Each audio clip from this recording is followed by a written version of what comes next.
Hi, everybody. Thanks for coming to No Dumb Questions. My name is Christa of Practical Astros, and here with my longtime internet buddy, Michel.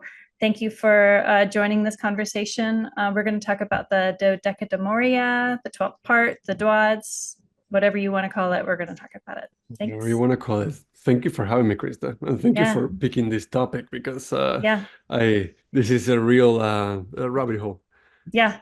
Astrology is like a burn of rabbit holes, but this one in particular is quite busy. It came from a question that I've gotten many times when people just challenge astrology and they're like, well, what about twins?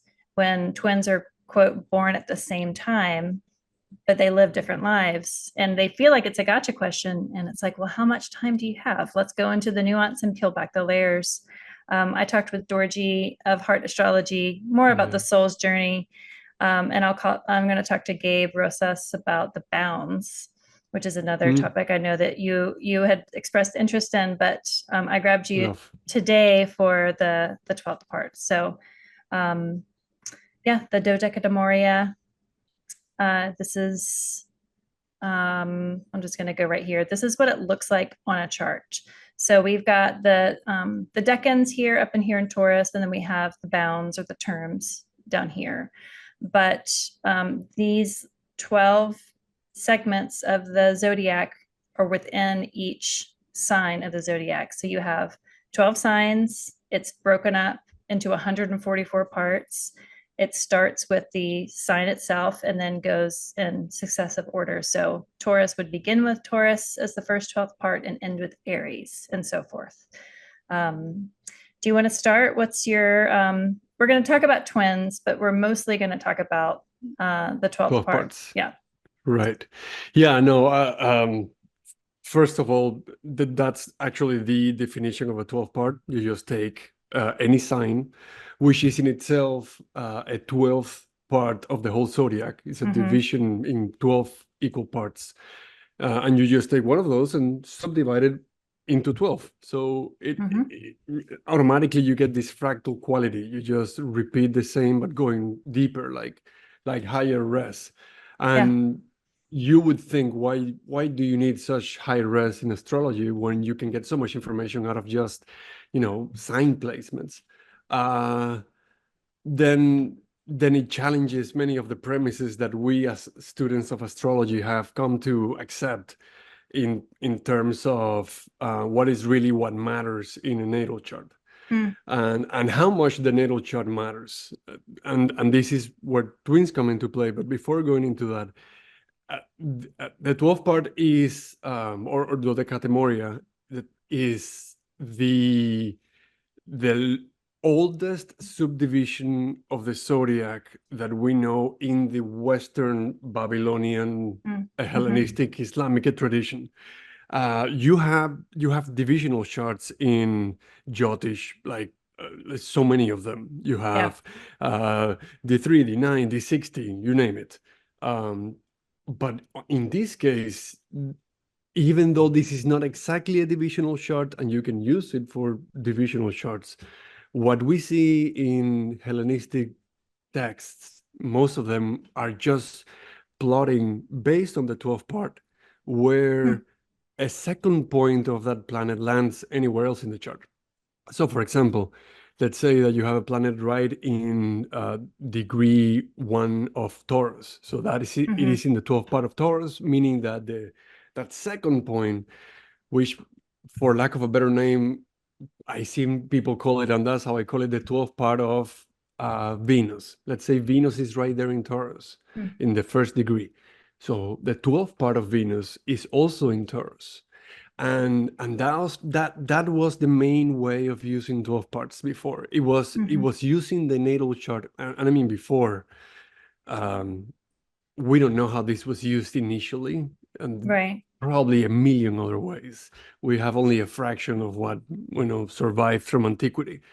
Some scholars believe that sometimes Babylonian astronomers were using these to further pinpoint if the sign was a place, then a certain specific area within that place was 12 part. So the idea of just parts within parts you apply it to other realms of, human life.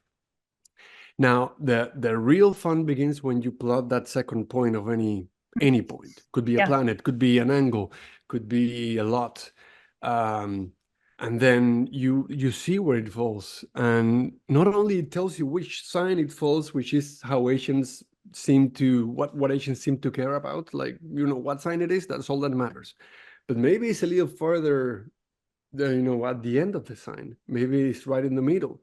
And maybe it happens to conjunct another 12 part that is from another planet in another sign, but those 12 parts conjunct right there, and that is loud. It's really loud, and it should not be as loud. I don't know if you have checked the 12th part of your ascendant, where it lands. Does it hit? Does it hit? Well, yeah. I mean, I have, told you before, like I'm very Marsy, and and looking at the 12th part of my ascendant, it lands at 9 degrees Aries, and it is like continues, it amplifies, it builds more testimony just of how Marsy I am. Right. And right. But I like it as like that second part for things that might seem to not make sense or feel hidden at first glance. Of like kind of digging something up that has already pre-existed, but you didn't realize it because you were just looking at that surface layer of a sign or a traditional placement. I like it as that. Absolutely, but it's also kind of what people that realize they had the wrong birth time go through, especially if they're students of astrology, because you start creating these narratives that explain yourself, your identity, and your life through certain lenses. And then somebody introduces more lenses or shifts them. And of course, if you were thinking too much on through the previous framework, the next one takes some adjustment and it wasn't as obvious. But then time goes by and it becomes as obvious as the rising sign, as your sun sign. And not to say that this is confirmation bias. It's not. You see it all the time. It's just that it's a language, and language requires that you get what the word is before you can recognize it. If you're learning Italian, year 5 of learning Italian will not be day 1, and you will listen to it all around you. This is not unlike that. And for me, I have the 12th part of my Libra ascendant is in Aries with Mars. And and in a way, if I explain myself as a very gentle person, not impatient, not combative, I would have been missing so many loud signs. So in a way, for me, it wasn't like, oh, I didn't realize this. It was more like, thank you. That's why. That's just me being, who am I? Yeah. So one thing that I wanted to say about this is that you get this within a single sign, you get this whole zodiac, starting with the first, the mother sign is also the same as the first 12 part, because and this is not random, and it's not to create 12 unique sequences throughout the signs of 12 parts. That's not what I mean.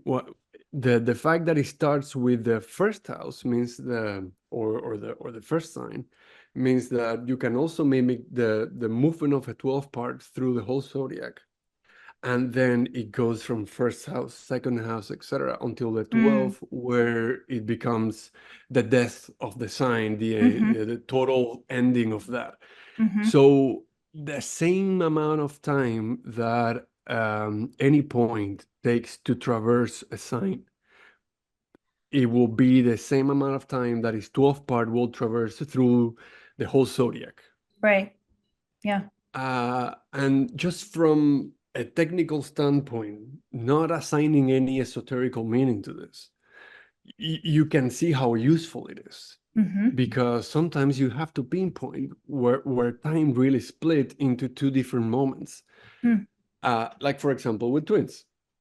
Right. But not just with twins. If you want to differentiate between two very different lives of people who were born around the same time, uh, 12 parts maybe are not needed, but the more that those charts are similar to each other, the more you will need them. Mm-hmm. For example, my twins who were born less than 2 minutes apart. So, like, if I didn't have 12 parts in my background, in my toolkit when they were born as an astrologer, this would have been a crisis of faith because they are so different. Yeah. Yeah. And they're only 3 year olds, but they're absurdly different. Everybody notices. It's just a running joke at this point. Mm-hmm. So I think the 12 parts help explain it, but only if we give it a huge importance. Yeah. Like, this is not just like something that you can use to differentiate and give a winning edge to anything. No, it really is granular, but it's also so in the skin, so in the aura of a person. Yeah. The granularity of it, like we can look at this is, Yes. looking at it in the sequence that it happens. So like you were saying, the mother sign, if it's Aries, the 0 degrees 0 minute to 2 degrees 29 minutes, that's 2.5 degrees, belongs to Aries. And then the second 12th part belongs to Taurus, and then it subsequently goes through each one. And so, there's astrological software that does this for you, but you can do this in your head. If you know it's like 13 degrees Scorpio, you can kind of count the 2.5 degrees as you go through and find Aries as that 13th and some change degree. The Aries is the 12th part of that degree range for Scorpio. But Right. yeah, this is how it's broken down in this nice busy graphic. That it is busy because it's really that dynamic, and it's also very Mm-hmm. symmetrical. You see the diagonal, and pattern, and you see that all the sequences, all the rows are unique Mm-hmm. because of this. And yeah, it's the whole zodiac within one sign. Mm-hmm. Um, I'm going to put this one up just as we talk because it Sure. shows just, it shows the zodiac. It shows kind of what we were looking before that was zoomed in. But can you talk about the, the the fractal nature of it, of going to the 12th part and then going from the 12th Yeah. part from that, because that's when, we don't have a chart for that. But the bigger chart, the D144 chart, how do you use that? Like, I just don't. That's so use with caution. And yeah. I'll tell you why I don't right from the start, because especially if you're working with natal charts. Mm. Time is slippery, difficult to grasp, and records are really, really unreliable. Mm. Mm-hmm. So for lots of people, many don't even know their birth time. Mm-hmm. And with most, you have some margin of uncertainty around the reliability of the birth time. Mm-hmm. Of course, you have people who are already aware of the astrology, or have very vivid memory of birth, Mm-hmm. and we can go by that, but in a way, with something that moves so quickly.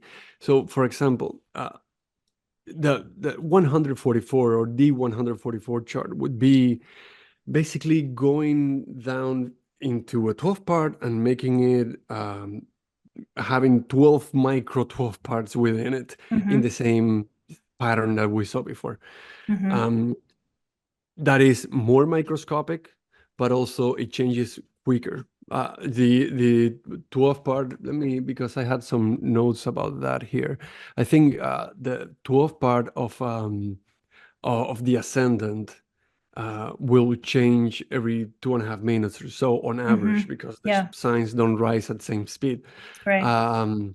Maybe the number is wrong, but it's about that. So with the 144th, you can imagine it's the 12th part is 2.5 degrees. Mm-hmm. Well, the 144 is 0 degrees, 12 minutes, 30 seconds. Mm-hmm. So not even half a degree. It's It's almost like a level 4, level 5 from zodiacal releasing. It's like in it's a way, so quick that it happens. It would maybe be harder in a to way, even like pinpoint a palpable shift right. from that tiny little moment. I know about level 5 Hmm. ZR, but I don't use it because Right, right. I only have so much bandwidth. Not to say that there's not very interesting things to see here. For example, there's this Slovenian astrologer called Rok Korinnik, and Rok, Okay. ROK.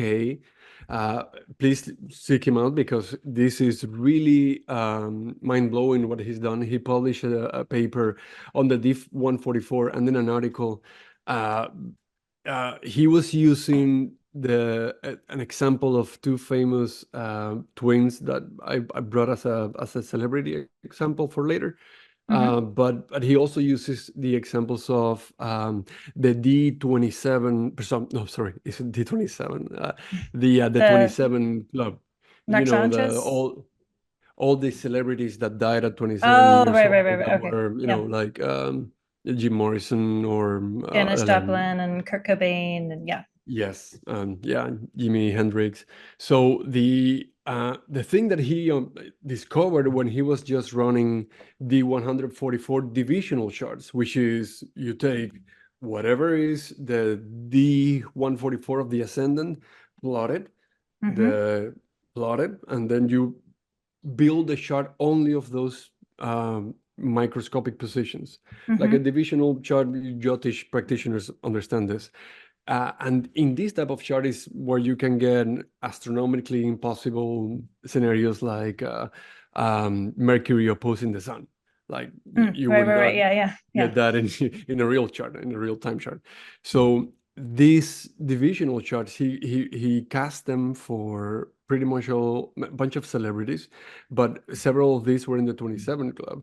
And then when he saw a pattern, he kept pulling charts from them. And his methodology here is, take this with a grain of salt, because these are celebrity birth times. We don't know how reliable they Right. are. So, but he also has this idea of declared birth times being symbolic enough to use for synchronicity with this, which Mm-hmm. is controversial. And, but having those caveats, when he pulled the charts, all of them had Jupiter in the eighth house. All of them. Why? Wow. Maybe because freedom and excess led to borderline death experiences that ultimately ended in death. Yeah, because all of those in that 27 club were kind of hedonists to some degree. Like they They were didn't die all, of a car accident. They didn't yeah, die right. of They weren't right. murdered. They They it were was like murdered. they were self-inflicted for the most part. Yeah. Yeah, in a way. So the pattern was really loud in a very Mm, obvious way. So it's difficult to dismiss. mm. That's what I mean. Yeah. Um, I don't use the D144 chart even with my kids. I only use Hmm. D12. And not even D12. I'm not as fond of divisional charts, not that there's anything wrong with it, but I like to root it back to the natal chart, Mm-hmm. because it's really informative. Yeah, I was going to ask you, For like, do you use it? Do you use horary? Like, would you use this in a horary? Because then you yeah. can get it in a precise moment, like, No, since I learned about it, I used it in horary. It has been used in horary for the longest time. hmm I think there's probably not Dorotheus, but there's a Hellenistic source I have to look up later.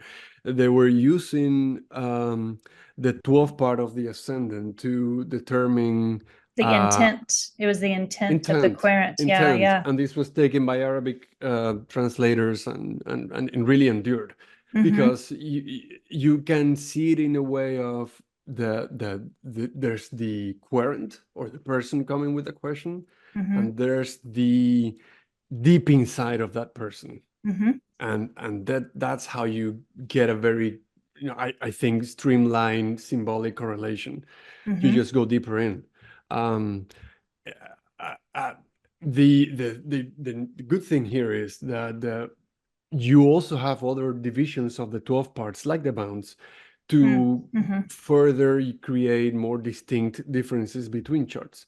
Like maybe the 12th part didn't change signs, but it changed bounds, and that's important, and that's very telling of whatever chart you're looking at. In my case, my twins were born less than 2 minutes apart, but just in time for the 12th part to change signs. So they are by far the most well-known example for me, because I see day by day how it really comes up in their personalities. But so do you look at the dignity of the ruler of the 12th part then? Like if it's, do you look at Mars and I treat it as a second position of the same planet. All rules apply. Beware of information overload, right? Because then you can see like this planet aspects this planet, but the 12th part also aspect this 12th part. Right. Yeah. And you. I'll easily go there. Yeah, but don't provoke an aneurysm for you. Yeah. And there's also economy of time. Like if you're consulting for other people, and they're probably not going to be a sultan that needs 15 volume book of years for you. That's not going to happen. So this is all very good theoretically, but in essence, it's also just one more tool in a very rich divination toolkit. So I'm not trying to sell this as, oh, this is the real astrology. It's just very useful. It is. But your suggestion is you use this, but it always kind of defers back to the nativity, the original nativity. Like it's really I find that most useful. I don't think it's the only way, and I think people use divisional charts based on 12 parts with exquisite significations right there, and they're undeniable. But I also think that the natal chart is paramount, is king, is queen, and you take those significations so centrally in so many other things that here it makes sense. So you don't really look at 12 parts being in another chart. There's no D12 chart. You just plot them out or inside, but you could, in AstroSeek, it's really easy to do. If you have any chart in AstroSeek that you would like to pull, they really have a really good interface for playing around with the method I'm just saying. In the traditional let me pull up my screen and we can do that, because I think it'd be nice to show people how to get there. Yeah. Where did it go? This one here. All right, I'll share my screen again.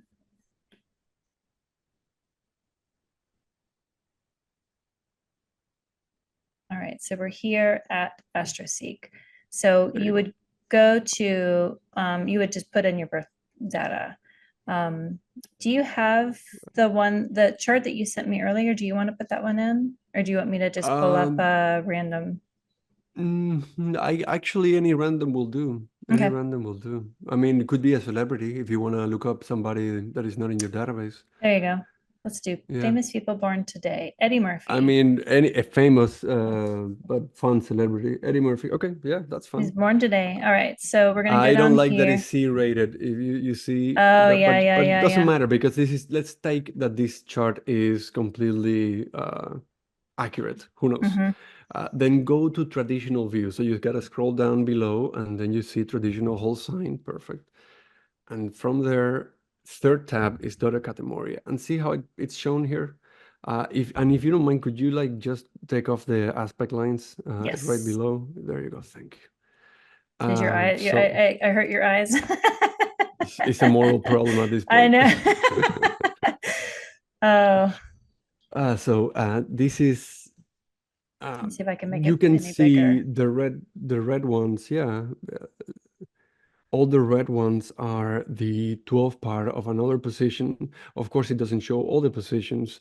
I wish it could show like lots. Maybe one day I'll ask Peter, he'll do it because that's how he is. Yeah, don't ask him to do it because then he will. I feel bad every time. Like won't sleep for like 48 hours until it's done. I feel good, but then I feel bad because that's actual work. And for example, you see that the moon is in Scorpio, but the 12th part of the moon is in Aries, and it is conjunct um, Venus. In any chart, I don't know much about the life of Eddie Murphy, but in any chart, you would say that this person has a moon with all the significations of a moon in Scorpio in the 4th, but also all the significations of a moon in Aries in conjunct Venus. Huh. Yes, that's how weird it is. That's how much it challenges the premises.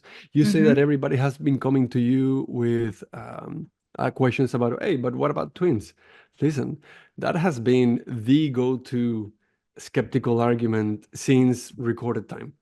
Since we know about it, Firmicus Maternus, which is 2nd century, but or maybe third, whatever.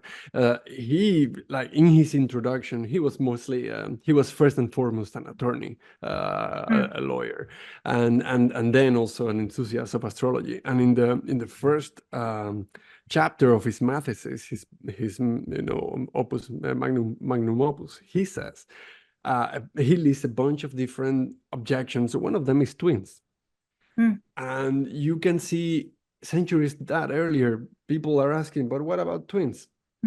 And the thing is that as many know, astrology, the history of astrology is a game of broken telephone.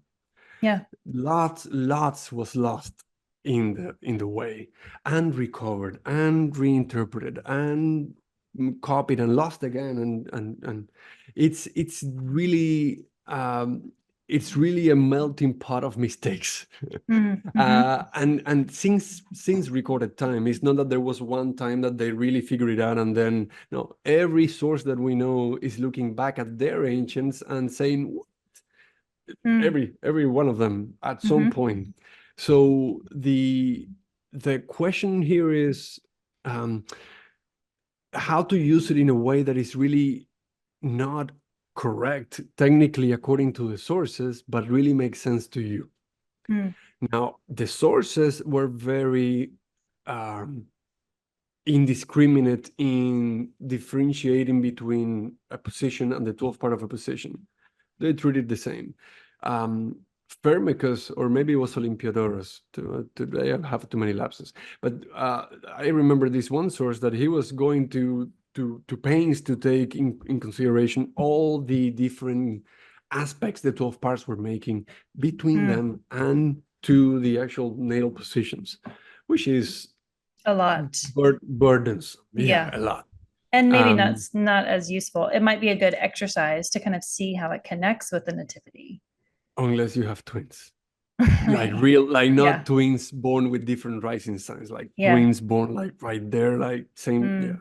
In my case, for example, the 12th part of my I have fraternal twins. They are a boy and a girl, so they are not they did not get the same conception. We know that because thanks. Your audience probably doesn't need the details, but we know that we were trying, and we were trying in a way that would probably lead to multiple conceptions, and we don't have twins in either of our family side, so we know that it was like a super conception or superfetation thing where two eggs were released and two were inseminated. We got lucky in that way. But then that's how certain I am that they didn't have the same conception. So in a way, 12 parts, yeah, for sure. They matter a lot. You can go deeper, but also remember that the natal chart, it's the chart of life because of a greater principle about inceptions, about initiations and commencements. The idea is that the moment that something starts, what does it mean start? It symbolically starts. Could be the birth of a person, the birth of a nation, doesn't matter, but it is a beginning. That will in itself hold the whole narrative of the whole trajectory of the whatever was initiated then. And it's like a photograph. You take it and keep it, because that's you can go back to it in a way as a map. But that's only because the natal chart can be timed to something that symbolically we can all perceive and take as the beginning, which is birth.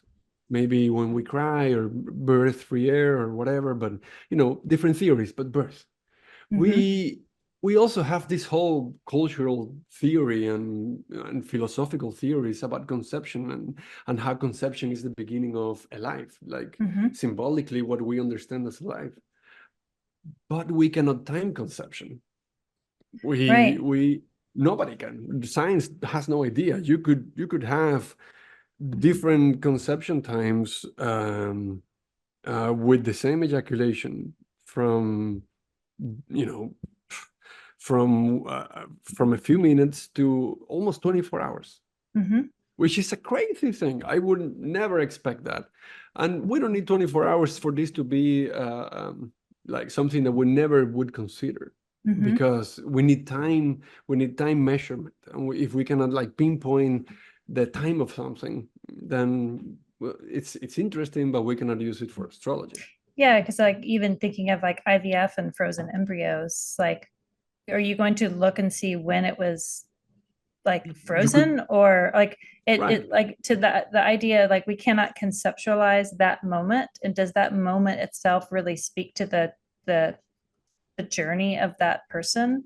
It makes sense when like they come out and they are breathing air, or they cry, or they're in their exposed. It's like it's a like an acceptable moment that we can all witness. It's not just conceptual. It's not just an ideal or ideal. It's a moment that is witnessed. And to me, that's like the moment that is the chart of the moment. It's like not like hearing the screeches of a car crash. It's the car crash. Like that's the chart of the moment you're going to screenshot on your phone, not like 15 seconds before when you heard it. It's like the moment that it happened. Yeah. That's beautiful put. Yeah, that's exactly how it is. Because babies are just like car crashes. Like, aren't they? Yeah. But they're as destructive, at least. Yeah. Yeah. So I want to say no, but I can't. No. Yeah. But this is something I totally 100% agree with what you say. And then astrology is this funny thing. We name two different things astrology. We name astrology the practice and the art and the whole systems that we designed. And for that, we definitely need time. And then we also name astrology the phenomenal, the natural phenomenon, the thing that exists out there independently of us. And we may not be looking at it, but then when we look, it's there. Because astrology is just, time happening, and we just measure it in these short, funny things. I'm only saying this because I've always been freaked by stories, and you probably heard them, about identical twins, not fraternal twins, never fraternal twins, identical twins, just like having not only connections around, across time or not across space, and not even being with them, but feeling what's going on with the other, but also just having oddly similar lives for no reason. Like there's this even separated and living separately, but still like marrying the person with the same name, or dressing the same, or having the same hobbies, or having the same career. It's so many weird details, and it's not so even like strange. big topics. It's not general topics. It's very mundane, yeah. Like the name of your kid, your hobby. You like woodwork. I like woodwork. And they were identical twins, separated at birth, raised by different adopted families. like the Jones twins, like why are they like becoming cops and then switching to the same job, which I don't remember, but it was way too many things. Mm. This is all to say, maybe there's something to inception charts. We just don't have them, Mm. My you theory on know? that is the prenatal syzygy. I think that that moment Totally. That, has an imprint on the child or the children, maybe more than we give it attention to. It's like you're led into kind of the foyer yeah. before you're into the house. It's like that memory is just that imprint of that chart is within, and then if they're separated, they have different experiences, but they still share that prenatal syzygy. Yeah, no, that was actually an ancient's very well sought technique to find out conception times or theorize about them, Mm-hmm. uh, and for, you know, pinpointing stuff that happened before birth. Because, you know, if you're looking for something that was really important before you were born, Mm-hmm. that's probably the last lunation. You Yeah. know, that's full moon or dark moon. That you don't get more stark contrast Yeah. than that. Yep. Um, um, but I think there's still something to inception charts. Yeah. Yeah. You know, Yeah. it's just conception charts. I mean, like whatever point you take, but you know, those points that we cannot like really time accurately now. I'm just saying because even though the case of my twins, they're very different. Like, let me give you some examples. The my girl, she was born less than 2 minutes before, and they are Taurus rising, and then her 12th part was right at the end of Aquarius, her 10th Okay. sign. I'll pull it And to this one up here so we can look. Yeah. yeah, yeah. Or no, never mind. You got it. And the So right she here. she has it right there. Imagine this is an Aquarius 10th house. This is right where her ascendant is, Mm-hmm. and his jumps right across the border and starts on the first one of Pisces. Mm. Right. So I'll try to not burden you with too many details that you have to think in your mind. But if I lose you, let me know. So the 12th part of his ascendant being in Pisces, I think correlates a lot to him being out of the two, the one that is known as the nice good one, like the one that is really that looks you like looks after attention and wants to be hugging and wants to be playing a lot. Mm-hmm. Uh, uh, the 12th part of Mercury is right there as well for Mm. both of them, but in his case, it's right there as well. And in that, I think I see a lot of his very rascal nature, but also his between the two, he's more technical in the sense that he likes to see how things open and close and Mm. how things you know, how things should be in their own place. He learns a game or something that you were meaning as a game, but he took it as a game, and then Mm-hmm. he repeats it, and he has this very keen mind for mimicking stuff. Mm. um, but it's also Mercury in Pisces, so he's Yeah. very he's Poetic. very poetic in a way. Poetic in a way.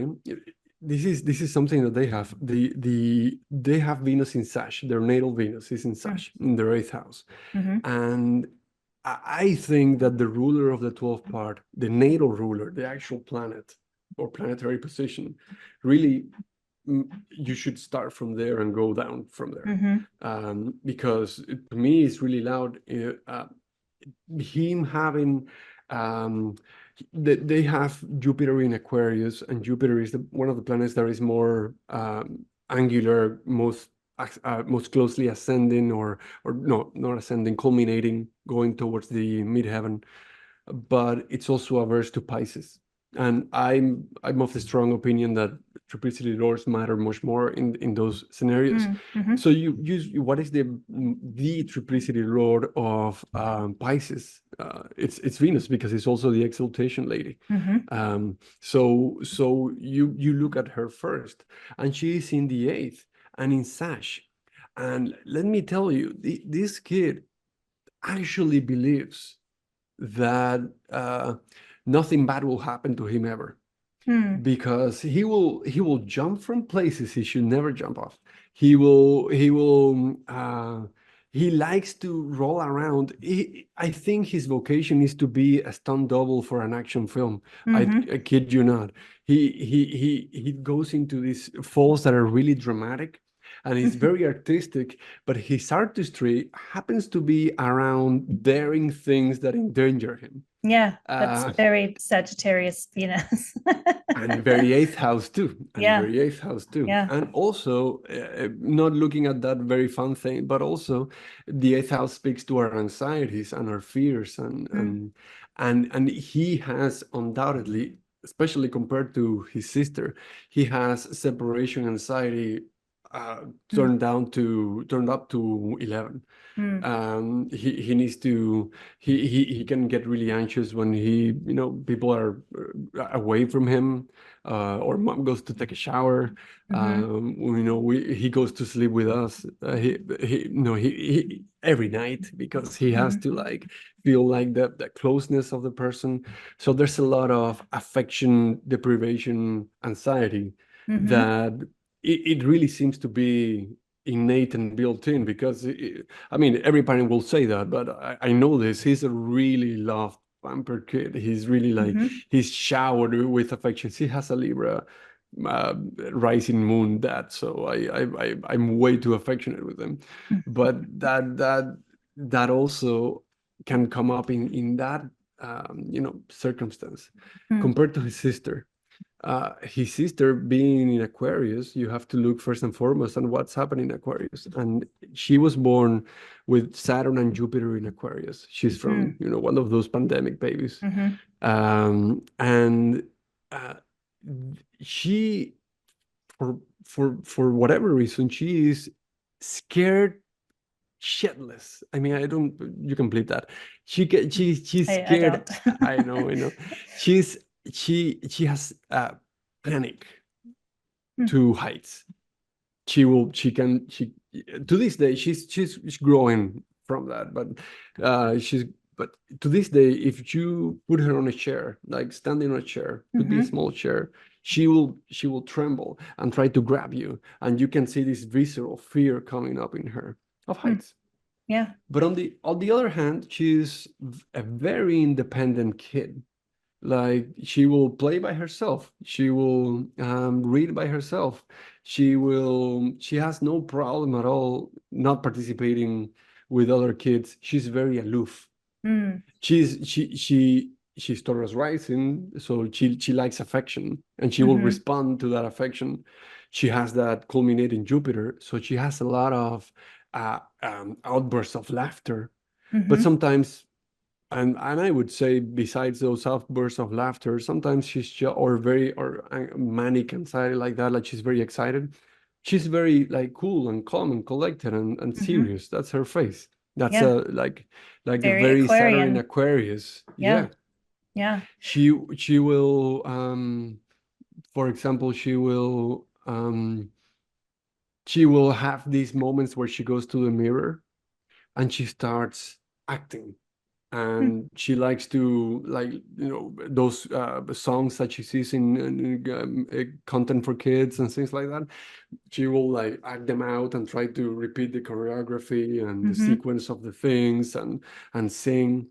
So in a way, she doesn't seem to be at uncomfortable with being larger than herself and Mm-hmm. projecting and like, like expressing out loud what she's saying. But then when you go to her and try to participate, she will like, oh, no, no, no. Then she This- will have like stage fright. No, Yeah. no, what you were saying, that, don't perceive me. Yeah. So Yeah. it's very Saturn in the 10th. And with Jupiter, you have this push-pull of seriousness and joviality, and it's really out loud for her in a way that if you told me, if I didn't know her chart, if you told me, what if she's Aquarius rising, you would say, huh, that could be it. That could be it. But it's not. It's not. I was there. I know. So it's the way that this comes up, and of course, when you have kids that have nearly identical charts, you will focus on the differences more than anything. And I think in a way, in a non-astrological way, that happens also with twins. People will expect more similarity than they show, and then they will really pick up on all the differences and really heighten them. They have many things in common, like not only context and parents and DNA and whatnot. They also have they also have similar challenges, similar steps. They have been overcoming hurdles at different moments. And this is something that really, like, at first it made sense in theory, but then it makes only so much more sense in the way that I see in the progression of confirmations about this. And what I'm talking about is, he was born less than 2 minutes apart. Let's say 2 minutes after her. And when I say born, there were C-section births. I'm counting from first cry. Yeah.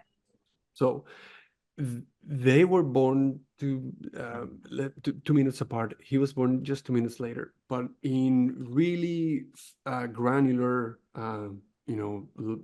microscopic techniques, not just 12 parts.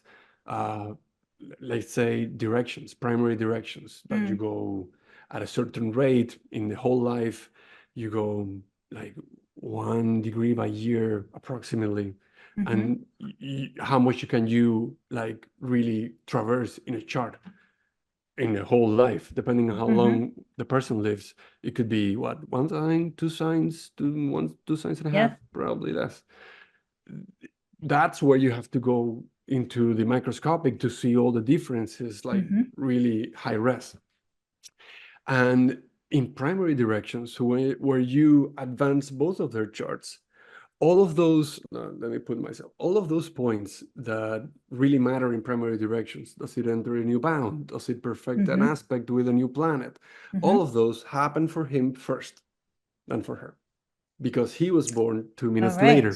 Yeah. Because he's right. Just barely, huh? Just barely. But when you max out, that barely is a matter of 7 months.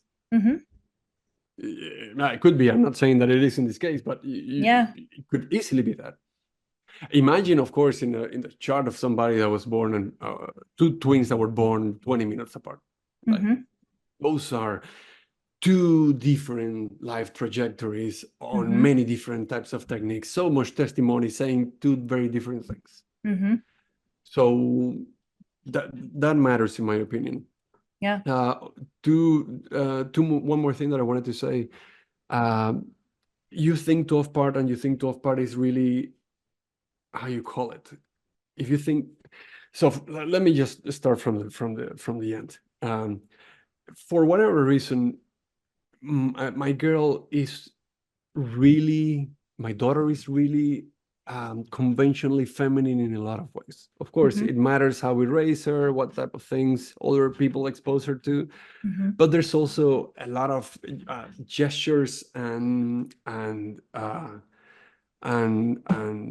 even color preference that people would say are conventionally feminine. That's what they identify with. Then he's the opposite. And you could say, of course, that is testosterone versus estrogen, which I don't think it is. But even if it is, you need to see that in the chart in a way that should be there. Yeah, and my first one of the things that really pops up, especially if you're looking at signs, the whole sign, what's happening inside the sign, not degrees, just everything inside a sign is mixed together. doesn't have to be conjunct. Mm-hmm.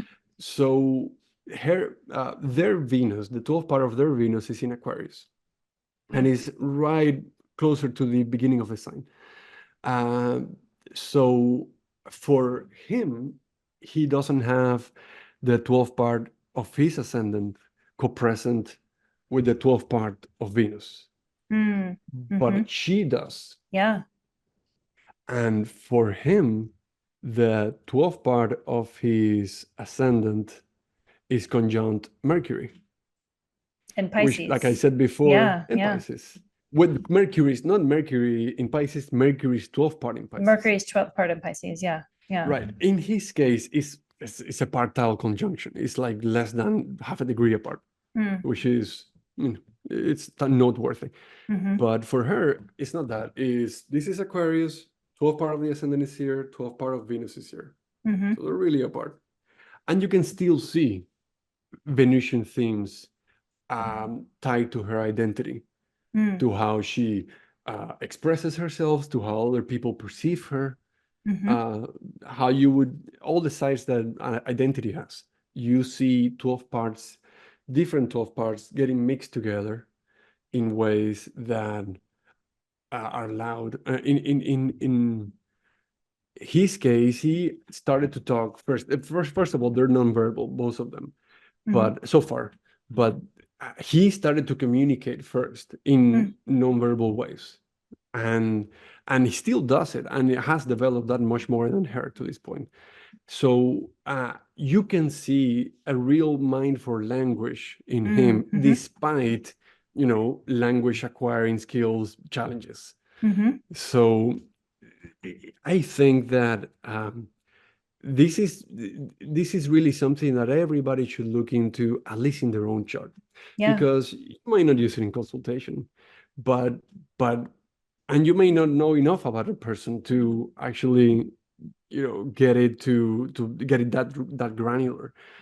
But you know yourself, you keep finding stuff about yourself day after day, and you never know when this like could make something click and say, oh, oh. Yeah, I And then think that it's loudest with twins, especially twins in that situation, because it was a good point that you made, that with twins there almost is a desire to point out the differences more, because it's clear, like they're twins, either they're right. identical or fraternal. There's going to be so much more than their differences are going to share similarities. So you find the differences to just kind of help them with their own individuation of life. Right. But you also want to be a spectator too. Like right. You don't right. want to artificially heighten their differences and like create artificial wedges where they didn't need to be there to begin with, because that's just intrusion on their own development. Right, but at this point, I mean, the wedges are there for everybody to come, and I'm not saying anything. It's everybody saying that, oh my God, they're so different. I mean, I gave you a couple of examples, but it's like a whole list of things that I don't know how they're twins. Basically. Well, I mean, I have 4 siblings, and we're, we're basically each 4 years apart, but we are 5 completely different individuals. And just from all of our siblings, the commentary is always like, you're all so different from each other. And it's like, well, yeah, I mean, we have different lives, we have different experiences. We grew up with our parents as different ages, from 20s to 30s. So like all those pieces of information add context to someone's experience, with their own life. But with twins, it really, that using these, like this micro zodiac with them really does help elucidate maybe why there's differences, or to amplify different parts of the chart that you might overlook. I'm fascinated with the 12th part of Mercury and his ascendant, kind of sharing that, because it, I don't know how that would explain necessarily like the future stunt double for Hollywood. Maybe that's the Venus in Sagittarius. But that's fascinating that he just like seeks that and trusts that, that he will have no injury and have the adventure of it. But she is so much more reserved in that. But that the language, that exploration of, maybe, the whole Mercury and Pisces situation, it's one of my favorite placements at all. I love Mhm. Mercury in Pisces. It's Mhm. so Thank you. exploratory. And yeah, it's like, I always say poetic because people are always like, oh, Mercury in Pisces, but it's so exploratory and it works really hard. It works really hard in a very meandering sort of a way. But then Yeah. you get to discover things that aren't just so clinical right in front of you. And Mercury likes to explore. It just Mhm. explores and maybe ways that it isn't as familiar. But to me, I think Mercury likes that. I think Mercury enjoys that exploration and like to explore in ways to express or communicate or connect. And I think that maybe even the physical connection that way is a way of communication too. It's not verbal, but Right. it is through the ascendant, the body, for of that 12th part for him. That's just, it's fascinating. Now, for to use in a And natal on that chart note, though, yeah. sorry, on that note, Mercury is also the planet of games in many Mm. ways. Not Hmm. the only planet of games, but games have rules The and back and they're forth, kind of yeah. like trivial. Yeah. There's a back and forth, so there's steps and tricks, and you can cheat in Hmm. games. Hmm. So games are very mercurial. He is a game fiend. Not Hmm. like video games or not, he's not old enough, but he's like everything he will turn into a game, and Yeah. he will try to keep doing that game until Mm. exhaustion. And she doesn't have that, Mm. but he does. The the thing that I think is valuable here is not just being able to tell this in astrology, but also as a parent. Mm. If you're like me and you have two twins that are were born very close together, that will help you pick up on stuff that maybe you wouldn't otherwise. Mm. Hmm. And it's not necessarily that you're defining them. You just take the symbol and see if it pops up later Mm. in regular daily life. For me, it keeps popping up all the time. Hmm. Yeah. Yeah. And you also said what maybe the stunt double type of situation is not related to Mercury. Probably it is, because it's Mercury in a very artistic sign, which is Mm. Pisces, Hmm. and ruled by Venus, in a way. And the there is a lot of showmanship Hmm. in all the That's games true. that he likes. Yeah. And also it's not like card games, or he likes those. He likes those a lot sometimes, but what he really likes is games where you are loud and you Mm. run and you uh, I don't know, maybe you throw rocks at a pond and you see it splash. Hmm. It's not subtle. It's not. Yeah. Yeah. He's Yeah. not subtle. It's Yeah. Jupiterian. It's Jupiterian. Yeah. Pejorative. Yes. Yes. um, Jupiterian pejorative. yeah. Uh, Yeah. Um, if you have something else, I do have some examples that I want to go to very yeah. briefly, because Yeah. they're dark examples. But if you want to, talk about Were, something else before then, that's fine with me. were these the two chart the images that you shared? Yeah, Okay. yeah. The Percy twins. All right. So I'm gonna go. So Can I open just both of them together? Let me that would be see. great. Yeah, I'm gonna see if I can do this. What I was maybe gonna you. say is with I'm just gonna open this one here. There you Um, in reading a natal chart, it's similar to what I do with reading charts of other people, is that I tend to pull a tarot card prior to the reading with the go. Hmm. question Hmm. of what is the person wanting to seek from this that may not share it. So I always have that kind of in the back of my mind, have that decan, have that ruler, have that placement, see if it comes up in the natal chart. And I just keep it there. And sometimes I bring it up and sometimes I don't, but it's almost kind of, it's similar to like using it like a horary of like, what's their intent? Like just something wants to come through to like what's hidden that they may or may not want to share, but that I already have a heads up to kind of keep in mind. Um, Right, right. No, that's how divination is. mhm. You pick the Yeah, moment and you read it. yeah, Whatever technique, whatever tradition, whatever art, it That's how you get to a lot of truths. Yeah, Yeah. for better or worse. Yeah, for better or worse. Sometimes you don't. I didn't want to know. You did. You did. You did Yeah, want to know. that's why you came. Yeah, I That's why you did. sat in the chair. All right, so what are we looking at here? So, is this? Yeah, this is. I'm almost sure this is. So, one of them should be 25 minutes. One of them should be 27 minutes. So, meaning MC move faster. Okay, so this is Shelley. There are two famous twins, famous, infamous, unfortunately.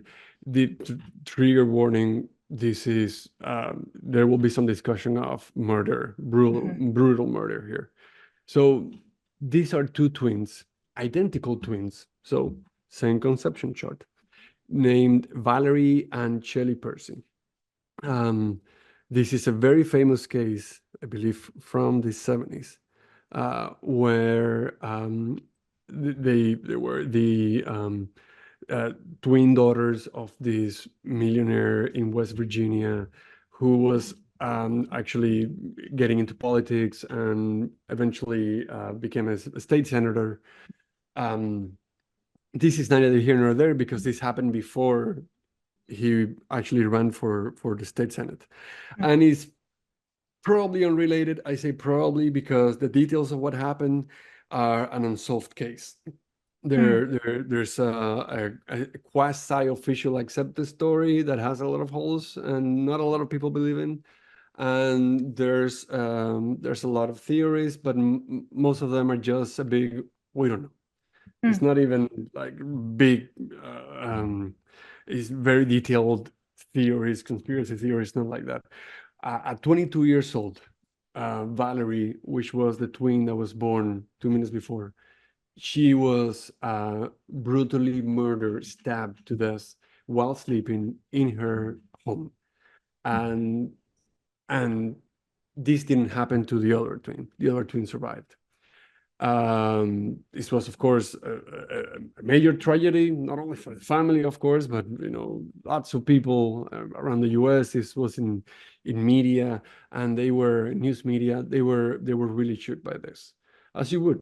And it was an ongoing investigation for decades, multiple investigations. The other twin grew up to be a very influential person in public broadcasting, married a Rockefeller, became a state senator herself. So it's a very notorious life, but also very, very long. To this day, she's still alive. Her name is Shelley Percy.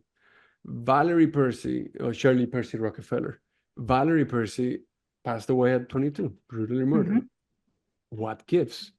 They, I mean, tragedy aside, the theory says that the chart will really talk about the lives of these people, and these could not be more different lives starting at age 22. Yeah. Because one of them ceased to live in this plane. So what 12 parts can tell us? This is the chart of Shelley, the one that survives. See how the 12 parts pretty much all, can you compare to the other chart? Can you talk to all between one another? That works. So, and you also made it, left for the first one. Valerie was born first. Oh no, the other way around, but never mind. So left side is Shelley. Okay. Right side is Valerie. Shelley survived. Valerie was killed. This is the biggest difference between them. And of course, these charts don't show everything. You could, calculate lots and the 12 parts of lots, and these are not shown here, but they are relevant to this case. I'll go into that later. But you see that the outer ring is the one that will show the differences. And you said The that this one here, the left side is Valerie, and this side is Shelley? That's right. Okay. Yes. So Valerie, you can see that the 12th part of her midheaven is right conjunct the 12th part of her Saturn. and the 12th part of her IC is very close to Mars in Aries. And in both charts, the 12 parts of Mars and Saturn are opposite each other. And it really speaks to major tragedy when you see very close aspects of the malefics. Of course, it may not be unsurmountable tragedy. It could be just something that creates a wound that shapes you. It's a scar that shapes you. It teaches, it strengthens, but same. The flip side is that there was pain and loss. And I'm not saying that this speaks too much to that, but when the 12 parts of the angles get there, you see how, in the case of Valerie, that became truly the thing that she's known for after she died. She's known for having died in a very violent way. Known DMC. DMC shows what we're known for, and IC means home. The most private part of home. She was murdered in her bedroom. And here you see those two sets of meanings combining in a way that is really obvious, and probably if you dig deeper and you knew more about the life of this person, you could get more to. Meanwhile, in the case of Shelley, the IC and the midheaven 12 parts had not moved to that position yet, but they were really square the 12 parts of Saturn and of the Sun and Jupiter. Jupiter, yeah. And it's an exalted Jupiter too. And this is somebody that was well known for, maybe in a more local sense. I don't think a state is a whole, it's very local, but she was a state senator and in public broadcasting known really in Virginia and West Virginia. This is an indication of prominence, but also is in the second house. She's known for being from a wealthy family, having married into wealth, and not just wealth, but influence and prestige. And also in the ninth of the divisional chart. The outer ring shows the houses of the D12 chart, the divisional based on 12 parts. And then the ninth house is the house of politics and law and justice and publicity too, because certain types of long-lasting media. And she was known for many things, but she also is known for having taken her own. She got a presidential recognition not long ago, only a few years ago. Oh, wow. And she was also known for having pursued an independent investigation of who was actually the culprit of the murderer in her sister's death case. I'm only pointing to a couple of things. There's this group in Facebook called Traditional Astrologers. They, in that group, they have debated a lot about these charts and came up with many different theories. If you apply directions to this, you see a stronger hit happening first for Valerie. And if you also combine that with other timing techniques like solar returns and whatnot, you get more indications of danger and death at the time of her passing. Was Shelley born first? Shelley was born first. So that's why. So it would hit Valerie before. Right. Yeah. No, yeah. It would be hit Valerie later. No, you're right. No, you're right. Yes. Because like my boy. Yeah, exactly. So some things you could see as a window of opportunity, as a window that is missed or not, and that really will materialize in a lived experience. you don't have to do it like that. You don't have to. You don't have to use this for precise predictive work. First and foremost, because of the time keeping on reliability, unless you're using this for a horary chart where you pulled it and you know the microsecond, good for you. But lots of astrology is not about that. And so it's less about the predictive work as it is about using this as a tool for divination. You don't have to concern too much about rules with this. Is it, but what does the D12 mean versus the birth chart? No, they're just two birth charts, two different charts of the same moment, just constructed differently. One just used the actual positions of the planets and the zodiac signs and the angles. The other one just took a derivative of that and created a made-up chart that is also your birth chart. I don't make the rules. I'm sorry. Yeah. So yeah, that's the how thing much that stands out for me though is like that this lot of fortune right there on her descendant, like speaking to her sister, not to her. See? You know? Yeah. Like that Yeah. just feels, and I mean, like just Or straddling that MC versus being right on it, like how much louder that is yeah. for this character and not this character. Yeah, the accuracy, the exactitude, this narrowness of the orb really matters. And in the sense of in the right chart in Shelley, fortune on the descendant in a Jupiter sign could mean marrying a very famous millionaire or multimillionaire that is really powerful. So you have the sun there as well. So marrying into prestige and power is, I think, very loud with that position. It's but the thing about like fortune is that it spins. I know fortune is slippery. Yeah, I don't think fortune is only like good stuff. But it is conjunct Mars as well, and I'm sure she had other losses and challenges throughout her very long life. But this is to say, um,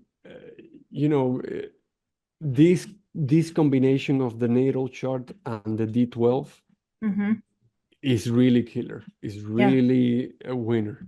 And you could use that for so many things in astrology. Wherever you have a chart where the time is kind of trustworthy, just pull this and you'll be amazed. Yeah. Do you have if you have questions, I love questions, but I don't think you have any. I don't. I mean, it definitely is it asks so many other questions of like, then I think that the tendency to overextend and overreach bandwidth exists with D12. I like it. I like that the question of twins is an old question. Like it's not something new that we have to kind of convince. Right. I'm not a fan of I don't really care to convince anybody about astrology. But it's a question that comes often. And I like that you can kind of look at it from all these different techniques, not just perspectives, but techniques to kind of, it is fractal. It is like shining more slightly tilted layers of mirrors of the same light. It just refracts it more. Yeah, and if I may, everybody has tried to come up with an answer to this question about twins and astrology since forever.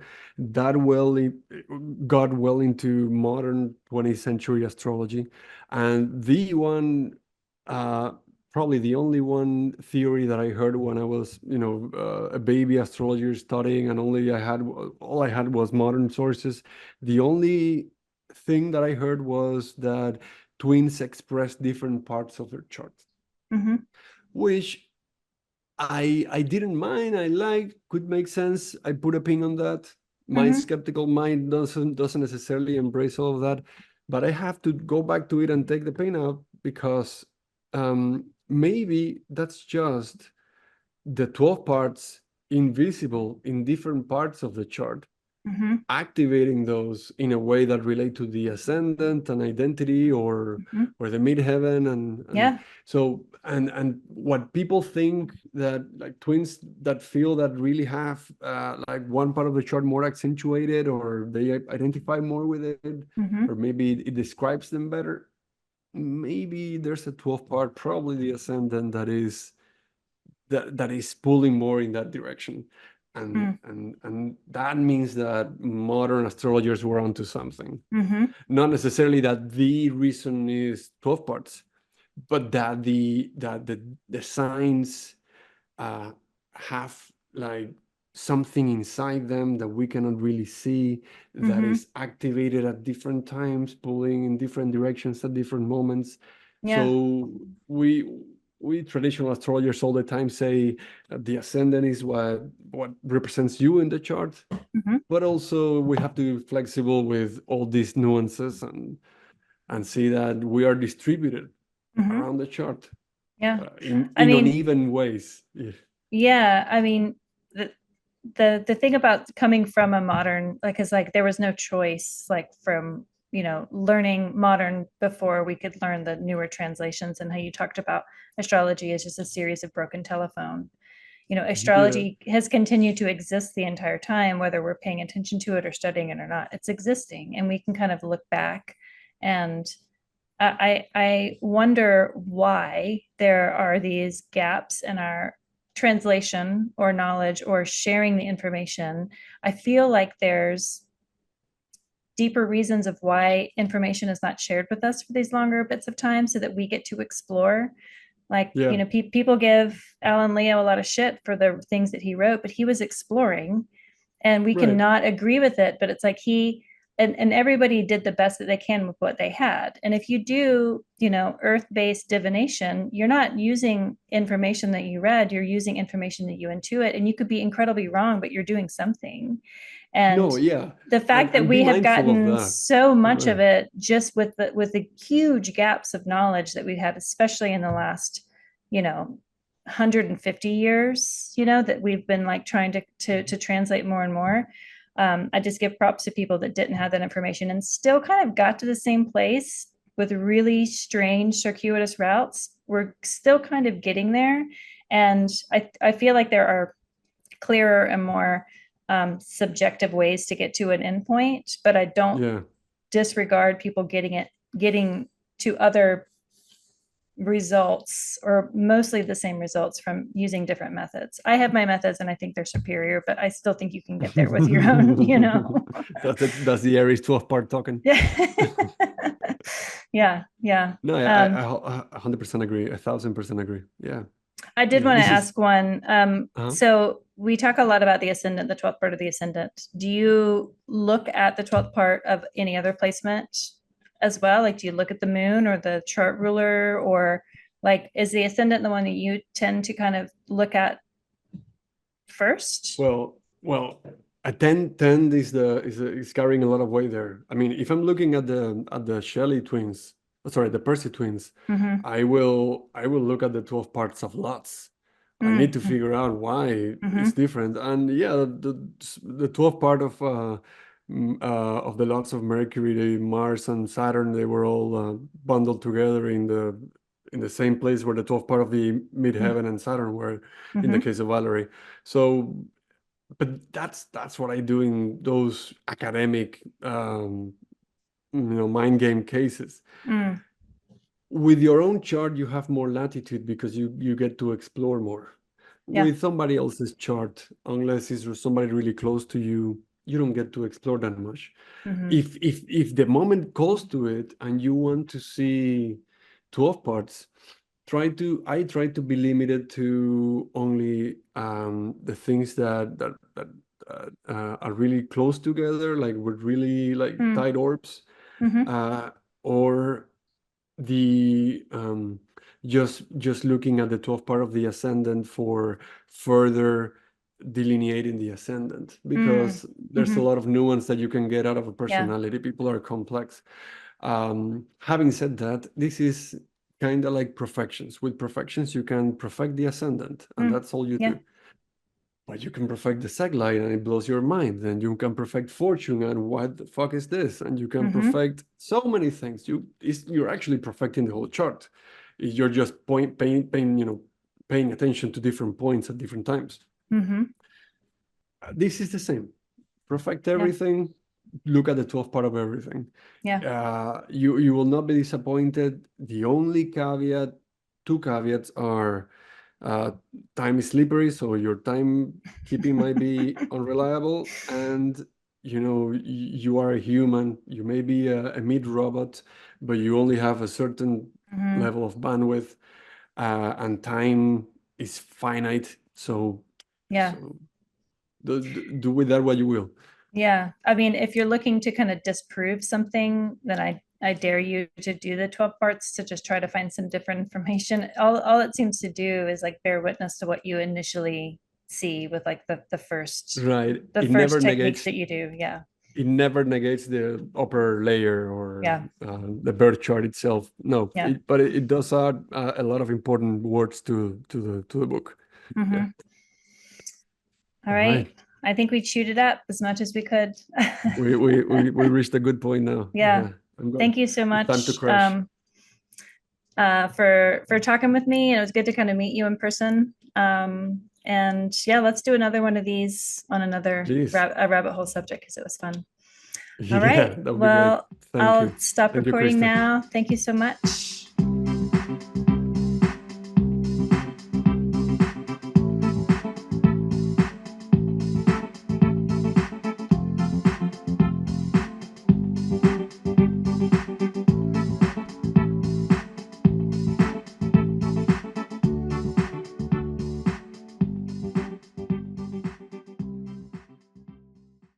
Like and subscribe.